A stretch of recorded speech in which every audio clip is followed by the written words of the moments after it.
চট্টগ্রামের সকল সেবা সংস্থাকে সমন্বয়ের মাধ্যমে কাজ করার নির্দেশ দিয়েছেন পরিকল্পনা উপদেষ্টা doctor Wahid Uddin Mahmud.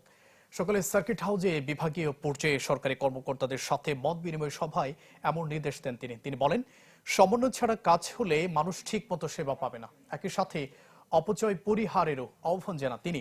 City mayor doctor Sadat Hossain, উন্নয়ন কর্তৃপক্ষের চেয়ারম্যান প্রকৌশলী নুরুল করিম, অতিরিক্ত বিভাগীয় কমিশনার শারমিন জাহান সহ প্রশাসনিক ঊর্ধ্বতন কর্মকর্তারা সভায় বক্তব্য রাখেন।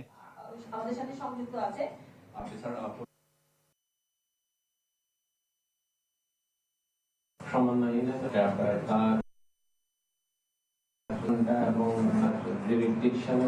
এবং প্রকল্পগুলো যদি এর সাথে নিষ্কাশন কিভাবে হচ্ছে, নতুন খাল করলেন আবার এগুলো যদি নিষ্কাশনের জায়গা হয়ে যায় তাহলে কোনো লাভ হলো না। এই জন্য অনেক বেশি কোঅর্ডিনেশন